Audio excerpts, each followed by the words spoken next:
अस्सलाम वालेकुम viewers, welcome to the students platform. Viewers, आज हम पढ़ेंगे PS5 408 के लेसन 26 को। डीलिंग विद पेन को हम पढ़ रहे हैं। यही टॉपिक 3-4 टॉपिक से में हम लेसन्स में ये टॉपिक डिस्कस कर रहे हैं। यहाँ पे हम पहले सबसे देखते हैं क्लिनिकल पेन को, which requires assessment and care of the doctor. पहली है एक्यूट क्लिनिकल पेन है। इस पेन को ख़त्म करने के लिए डॉक्टर ऐसे तरीके इस्तेमाल करता है जिससे पेशेंट को फौरी आराम आ जाए। एक्यूट पेन दरअसल वो पेन है जो कि किसी ख़ास वक्त के लिए होती है और या कम अरसे के लिए होती है। क्रॉनिकल पेन जो है, क्रॉनिक क्लिनिकल पेन में वो पेन जो मुसलसल काफ़ी अरसे तक रहती है, कभी रुक जाती है कभी शुरू हो जाती है। ये 6 माह से ज़्यादा अरसे तक कंटिन्यू रहती है। इस तरह की पेन में मरीज़ आमतौर पर मायूस हो जाता है। ये चीज़ इसके बिहेवियर पर असर डालती है। इसके इलाज के लिए मुख्तलिफ एक्सपर्टीज़ से मशवरा किया जाता है। इसे जो है परमानेंट इलाज की तरफ ले जाया जाता है और ये इलाज लंबे अरसे का भी हो सकता है। इसके अंदर क्रॉनिकल पेन के अंदर सबसे पहले मेडिकल ट्रीटमेंट ऑफ पेन है। मेडिकल ट्रीटमेंट के अंदर surgical methods for treating pain. Injured जिस्म का हिस्सा काट दिया जाता है या इसे तब्दील कर दिया जाता है। अगर किसी के हाथ पर कैंसर है तो उसको सर्जरी के ज़रिए काट दिया जाता है ताकि ये मज़ीद जिस्म पर ना फैले।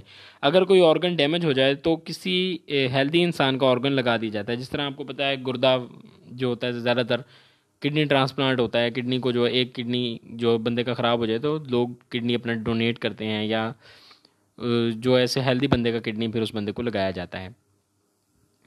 Chemical methods for treating pain. Usually chemicals जो हैं वो एक्यूट पेन में इस्तेमाल होते हैं। पेन को कम करने के लिए अद्वियात का इस्तेमाल किया जाता है जो कि फौरी आरामदेह होती हैं।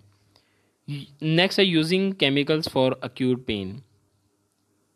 इसमें आमतौर पर पेन रिलीफ ड्रग्स इसलिए दिए जाते हैं ताकि पेशेंट की पेन को कम किया जा सके। ये आमतौर पर इसके परमानेंट इलाज के लिए नहीं होते। मसलन एक बंदा कैंसर के आखिरी स्टेज पर है, इसका इलाज तो कह रहा है कि पॉसिबल नहीं है, लेकिन इस वक्त इसकी पेन को कम करने के लिए पेन रिलीफ ड्रग्स दिए जाते हैं।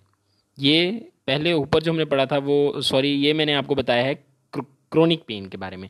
पहले एक्यूट पेन का मैंने आपको बताया था कि इसके अंदर फौरी आराम के लिए दवाइयाँ दी जाती हैं। लेकिन एक्यूट पेन के अंदर क्रोनिक पेन के अंदर जो है, क्योंकि वो लंबे अरसे की या परमानेंट पेन होती है, तो इसको हम ठीक तो नहीं कर सकते, लेकिन पेन के अंदर कमी लाने के लिए हम ड्रग्स का, अद्वियात का इस्तेमाल करते हैं। आगे हमारे पास आ गई psychological methods for testing pain. पहला मेथड है बिहेवियरल मेथड।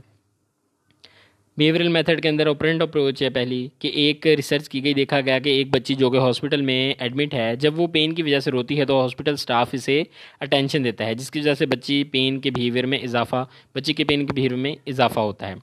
थेरेपिस्ट ने ये सजेस्ट किया कि बच्ची के रोने को इग्नोर किया जाए और दूसरे ये सजेस्ट किया कि बच्ची हॉस्पिटल स्टाफ की जो जब बात माने इस पर इसे रिवार्ड किया जाए। मसलन अगर डॉक्टर के कहने पर दवाई खाए तो इसे इनाम दिया जाए। उन्होंने देखा कि ऐसा करने से एक बेटर इफ़ेक्ट इसके बिहेवियर पर आना शुरू हो गया।